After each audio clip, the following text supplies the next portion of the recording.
প্রথম ম্যাচ হারের পর ক্রিকেটারদের বড় আসরে নকআউট পর্বের মতো খেলতে বলেছিলেন মিরাজ। সে কথা কাজে লাগিয়ে সিরিজ জয় বাংলাদেশের।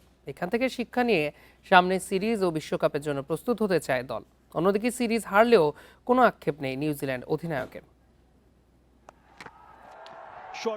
নিউজিল্যান্ড পূর্ণ শক্তির দল নিয়ে আসেনি, তারপরেও প্রথম ম্যাচ হেরে চরম চাপে ছিল বাংলাদেশ। সিরিজ হারতে হবে না তো সেই শঙ্কা কাজ করছিল, তবে মিরাজের বার্তা ছিল একটাই, নকআউট যে খেলাগুলো হয় হারলেই বাদ। সো আমি মেন্টালি এভাবে জিনিসটা নিয়েছি। টানা 3 সিরিজ জয়, নিউজিল্যান্ডের বিপক্ষে এক যুগ পর এমন উপলক্ষ। মিরাজ এখান থেকে আত্মবিশ্বাস নিচ্ছেন, দল তৈরি করতে চাইছেন বড় মঞ্চের জন্য।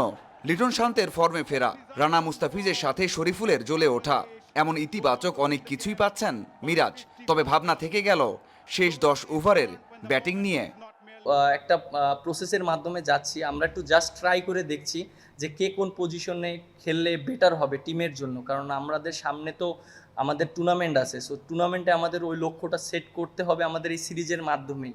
সো আমরা এখন বুঝতে পারবো যে কাকে কোন জায়গায় দিলে জিনিসটা বেটার হবে। সিরিজ হারলেও একটু আক্ষেপ নেই নিউজিল্যান্ড অধিনায়কের, পুরো সিরিজটাকেই দেখছেন শিক্ষা সফর হিসেবে। বাংলাদেশকে পুরো কৃতিত্ব দিতেই হবে দ্বিতীয় ম্যাচের মতোই। ব্যাটিং জুটি গড়তে পারিনি, যে কারণেই ম্যাচটা হাতছাড়া হয়েছে। ওয়ানডে সিরিজ হারলেও টি-20 সিরিজে এই অভিজ্ঞতা কাজে লাগিয়ে জিততে চান লেইথাম। Mazharul Islam, independent news, Chittagong.